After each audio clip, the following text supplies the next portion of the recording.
السلام علیکم. ہمارے چینل بیا اور مالا پر خوش آمدید. اگر آپ ہمارے اس چینل پر پہلی دفعہ آئے ہیں یا آپ نے ابھی تک سبسکرائب نہیں کیا تو بیا اور مالا کو سبسکرائب کرنا نہ بھولیے. تاراز بیوٹی پارلر اپنے علاقے کا مشہور ترین پارلر اس لیے بھی بن گیا تھا کہ میرے یہاں آنے والے کسٹمرز کو کبھی بھی کام سے انکار نہ سننا پڑا.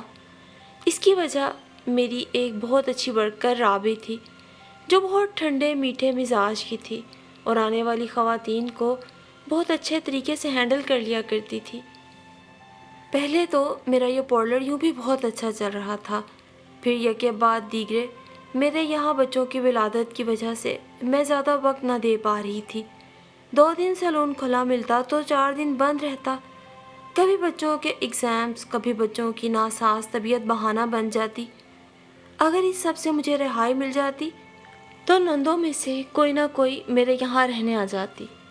اس پر میں الجھن کا شکار ہو جاتی.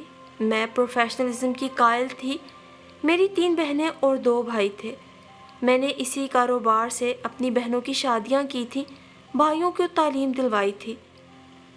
یہ ان دنوں کی بات ہے جب میرا بڑا بھائی تعلیم سے فارغ ہو چکا تھا اور چھوٹا بھائی ابھی پڑھ رہا تھا. میں شادی نہیں کرنا چاہتی تھی. یہ 10 سال پہلے کی بات تھی. پھر میرے لیے پرویز کا رشتہ آ گیا. پرویز کا رشتہ ہر لحاظ سے میری اماں کو میرے لیے موزوں لگا. اماں بس ضد تھیں کہ میں ہاں کر دوں. دیکھو تارا، لڑکا برسرے روزگار ہے، خوشحال گھرانہ ہے، پھر انہیں تیرے یوں بھی کام کرنے پہ اعتراض نہیں. اماں بس ضد تھیں سو مجھے سمجھانے لگیں. وہ تو سب ٹھیک ہے اماں، مگر ابھی مجھے نائلہ اور زہیب کے تعلیم کی طرف توجہ دینی ہے. یہ تمام ذمہ داریاں میں اپنے پارلر کی کمائی سے ہی حل کر سکتی ہوں. یوں بھی شادی سے پہلے لوگ یوں ہی بلند و باغ دعوے کیا کرتے ہیں، مگر شادی کے بعد ان کے سارے دعوے دھرے کے دھرے رہ جاتے ہیں. تب انہیں صرف گھر گھرستی والی ہی ایک بہو اور بیوی چاہیے ہوتی ہے، کام کرنے والی عورت نہیں. اور پھر ایسی عورت جو اپنی کمائی اپنے میکے پہ ہی لگاتی ہو. میں نے دھیمے لہجے میں اماں کے سامنے اپنے دل کی بات رکھی تھی. میں ایسی ہی تھی، ہلکی آواز میں بولنے والی، سب کے دکھ سکھ میں شامل رہنے والی، ہر غم کی گھڑی میں دوسروں کو ڈھارس دینے والی. اور پھر ابا کے گزر جانے کے بعد تو ہر طرح کے مشکل حالات میں اپنے اہل خانہ کے لیے ڈھال بنی ہوئی تھی. میں نے بیٹی ہو کر بیٹوں سے بڑھ کے اپنا فرض ادا کیا تھا اور اب سب سے چھوٹی بہن کے فرض سے بھی سبکدوش ہو جانا چاہتی تھی. میں نے اپنے چھوٹے بھائی زہیب کو تعلیم حاصل کرنے کے بعد بیرون ملک بھجوایا تھا، مگر اس نے وہاں جا کے پلٹ کے کبھی ہماری خبر نہ لی. اماں کو اس کا گہرا قلق تھا. دکھ تو خود مجھے بھی ازحد تھا، مگر میں نے اس ملال کو زیادہ دن اپنے دل میں نہ رہنے دیا. دکھی ہونے کی اور وجوہات کیا کم تھیں کہ میں اس بات کو جان کا روگ بنا لیتی. میں نے تو اب ویسے بھی ہر حال میں شکر کا کلمہ ادا کرنا سیکھ لیا تھا. دیکھ تارا، تیرے بھائی سے مجھے اب کوئی توقع نہیں. تیری عمر ڈھل رہی ہے. تجھ سے چھوٹی دونوں آئلہ اور رائلہ ایک ایک بچے کی ماں بن چکی ہیں، اور اب تو نائلہ کا بھی رشتہ طے ہو چکا ہے. تو ہاں کر دے تو نائلہ کے ساتھ ساتھ تیرے بھی ہاتھ پیلے کر دیتی ہوں. میری ماں پوری جان سے مجھے سمجھانے میں لگی ہوئی تھی. پھر سب سے بڑھ کر یہ تیری سسرال یہاں سے کتنی قریب ہے. 2 گلی کا فاصلہ عبور کر کے تو جب چاہے مجھے ملنے آ جایا کرنا. اماں مجھے لالچ دے رہی تھی. میں بھی ماں کے دام میں آ گئی اور یوں ماں کو انکار کرنے کی جسارت نہ کر سکی. بہرحال میرے نصیب میں پرویز کا ساتھ لکھا تھا، اور اب پرویز سے شادی کے بعد میں نے زندگی میں مزید جدوجہد کرنے میں اپنی زندگی کے کئی ماہ و سال تمام کر دیے تھے. پرویز ایک دبتی ہوئی رنگت کا عام شکل و صورت کا مرد تھا جسے پوری زندگی غربت کی پستی چکی میں اگر کچھ بہترین نصیب ہوا تو وہ میں ہی تھی. میری رنگت سنہری اور نقوش دل فریب تھے. مجھے اور پرویز کو جو بھی ساتھ چلتے دیکھتا حیران ہو جاتا کہ میرے چہرے پہ نظر ٹھہرنی اتنی آسان نہ تھی. خدا نے نین نقوش ہی ایسے دیے تھے، حسن ہی ایسا دیا تھا۔ خیر، میں نے کبھی اپنے حسن پہ غرور نہیں کیا تھا، یہ خدا کی دین ہے، کسی کو زیادہ تو کسی کو کم دے۔ میرا اور پرویز کا ساتھ جیسے مقدر نے لکھ دیا تھا۔ ایک طرف نائلہ بیاہ کر اپنے گھر گئی تو میں بیاہ کر پرویز کے گھر آ گئی۔ پرویز کی 2 ہی بہنیں تھیں، نازی اور شازی، جو دونوں بیاہی گئی تھیں۔ چھوٹا ایک بھائی ابھی زیر تعلیم تھا۔ ساس سسر ماشاءاللہ دونوں حیات تھے۔ سسر کوئی کام کاج نہ کرتے، البتہ سارا دن گھریلو سیاست میں مصروف رہتے۔ ساس عمر کے اس حصے میں بھی گھر کے کام کاج سے ہاتھ اٹھا چکی تھی۔ ایسے میں شادی کے بعد تمام گھریلو امور کی ذمہ داری میرے سر آن پڑی، ساتھ پارلر کی ذمہ داری۔ شادی کے کچھ دنوں بعد ہی میں نے بھانپ لیا تھا کہ اچھی آمدن ہونے کے باوجود پرویز ایک تنگ دست انسان ہے۔ اس نے خود پہ اتنے معاشی بوجھ ڈال رکھے تھے کہ اس محدود آمدن میں انہیں پورا کرنا اس کے لیے مشکل تھا۔ سو میں اپنی زچگی کی حالت قریب ہونے کے باوجود بھی پارلر میں کام میں جٹی رہتی۔ مجھے معلوم ہوتا تھا کہ پھر چند ماہ میں کسی قابل نہیں رہوں گی اور اسی آمدنی سے اہل خانہ کی کفالت کر سکوں گی۔ پہلے پہل تو پرویز نے مجھے پارلر میں کام کرنے پر کبھی اعتراض نہ کیا تھا، مگر پھر پہلے بیٹے کی پیدائش کے بعد ہی وہ میرے اس کام پہ معترض رہنے لگا۔ سنو تارا، یہ پارلر کے چکر کچھ زیادہ نہیں لگ رہے، ذرا کم کرو۔ مگر پرویز، آپ نے ہی تو پہلے سب طے کیا تھا کہ میرے کام کاج سے آپ کو کوئی اعتراض نہیں ہوگا۔ میں دبے دبے لفظوں میں انہیں باور کراتی تو کیا اب حالات تبدیل ہو جانے کے بعد بھی میں اپنے ہونٹ سی لوں؟ تم نہیں دیکھ رہی اماں کی حالت اب ایسی نہیں رہی ہے، ان میں اتنی طاقت نہیں ہے کہ کام کاج کریں، اور میری بہنیں کب تک کہاں تک یہاں آ کے کام کریں؟ وہ اپنے گھر بار کی ہیں، اپنا گھر دیکھیں یا پھر یہاں تمہارے گھر کی دیکھ بھال میں گھلتی رہیں۔ پرویز کا لہجہ کچھ تلخ سا ہو گیا تو میرا بھی جی چاہا صاف لفظوں میں کہہ دوں، تمہاری بہنیں آ کے یہاں کون سا کام کرتی ہیں سوائے فساد اور لگائی بجھائی کے؟ سارا کام تو کر کے میں پارلر کے لیے 2 بجے گھر سے نکلتی ہوں۔ مجھے نہ صرف پرویز کی بہنوں کا ناشتہ کروانا ہوتا، بلکہ گھر کی صفائی ستھرائی سے لے کے دوپہر کے کھانے تک کی سب ذمہ داری ادا کرتی، اور میرے جانے کے بعد برتنوں کا ڈھیر بھی ماں بیٹیاں سنک میں اکٹھا کر دیتی۔ پرویز جب دفتر سے گھر آتا، ہر روز اسے ایک نئی کہانی سننے کو ملتی۔ ماں سامنے بٹھا کے خوب میرے بارے میں لگائی بجھائی کرتی، یہ تیری بیوی بہت خود سر ہو گئی ہے، سارے کام شازی نازی کے لیے چھوڑ جاتی ہے اور آ کر شام کو 4 برتن دھو کے شہیدوں میں نام کروا لیتی ہے۔ اسے علم نہیں میں کتنی تنہائی محسوس کرتی ہوں، اور پھر گھر کا کام کاج چھوڑو اپنے بچے بھی میرے سر مسلط کر جاتی ہے۔ تو اماں، آپ بچوں کو اس کے ساتھ ہی بھیج دیا کریں۔ پرویز تھکا ہارا لوٹا تھا، بحث مباحثہ نہیں کرنا چاہتا تھا۔ واہ بیٹے، یہ بھی خوب کہی، اس سیلون میں جہاں رنگ برنگ کی عورتیں آتی ہیں بچوں کو بھیج دوں تاکہ نئی سے نئی عادتیں سیکھ آئیں۔ اماں کو ایک نیا اعتراض تھا۔ ارے اماں نہیں، میں نے تو یہ کہا کہ آپ پریشان ہوتی ہیں، وہاں کم از کم تارا بچوں کو دیکھ لے گی۔ پرویز نے ٹھہرے لہجے میں ماں کو سمجھانا چاہا۔ خیر اس وقت تو بات آئی گئی ہوگی، مگر رات ہی پرویز نے میری اچھی خاصی کلاس لے ڈالی۔ میں خود بھی بہت دنوں سے پرویز کی تلخ باتوں اور باقی سب سسرال والوں کی بے رخی کے باعث ایک الاؤ میں جل رہی تھی، مگر اس وقت پرویز کے سامنے کچھ بھی کہنا مجھے مناسب نہ لگا، سو اس کی تیز باتوں کے نشتر بھی میں نے خاموشی سے سہ لیے۔ اور پھر ایک دن میرے پارلر میں رابی آ گئی۔ وہ محض میرے پاس کام سیکھنے کے ارادے سے آئی تھی، مگر اس کی لگن دیکھ کر میں ششدر رہ گئی۔ صبح سویرے آ کر پھر رابی ہی میرے سیلون کو صاف ستھرا کرتی، ایک ایک شے کو ٹھکانے پہ رکھتی۔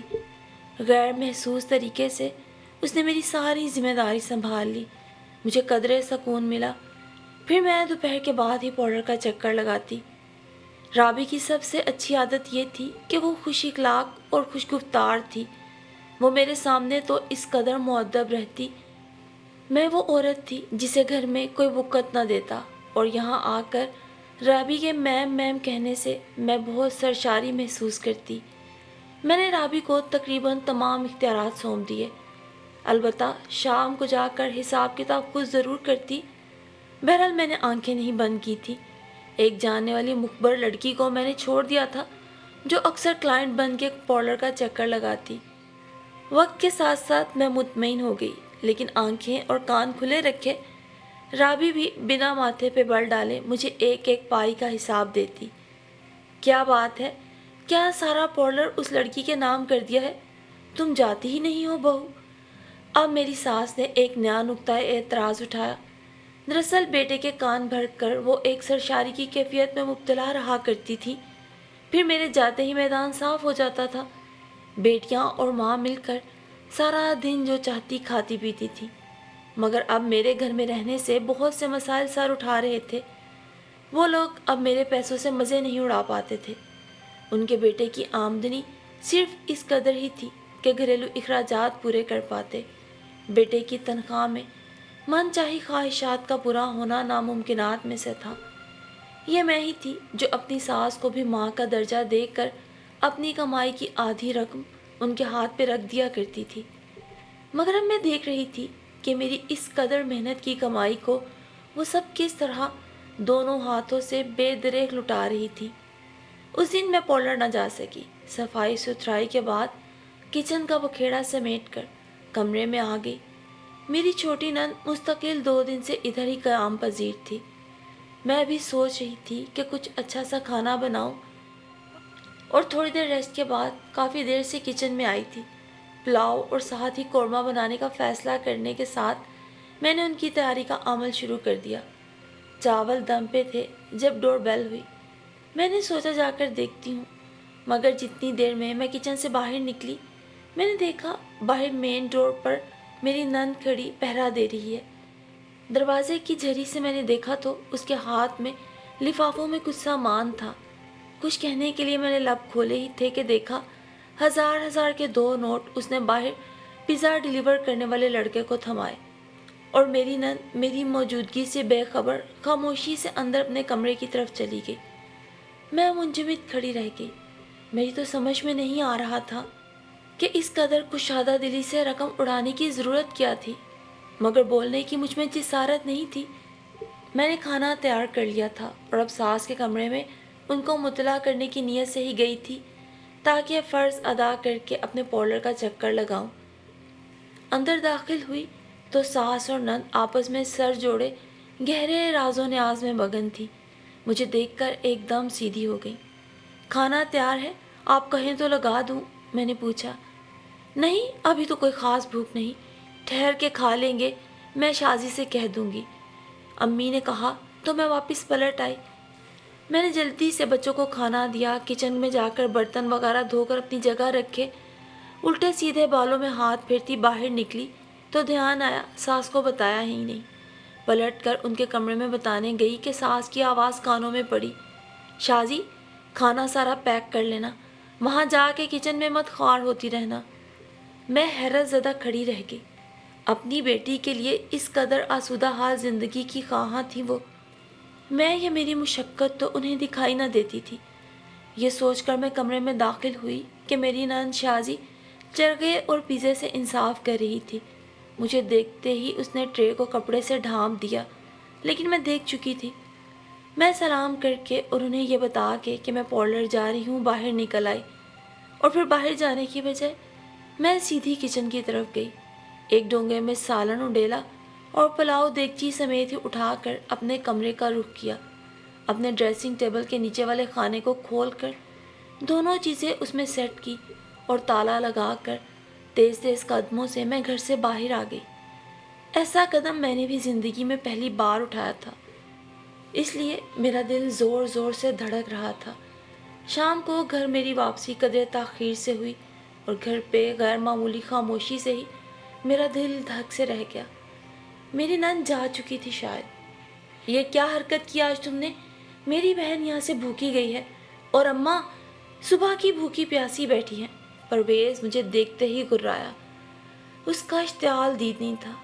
اچھا واقعی ایسا ہی ہے، میں چنبے سے بولی تھی، پھر رکی نہیں، سیدھا رخ اماں کے کمرے کی طرف ہی کیا۔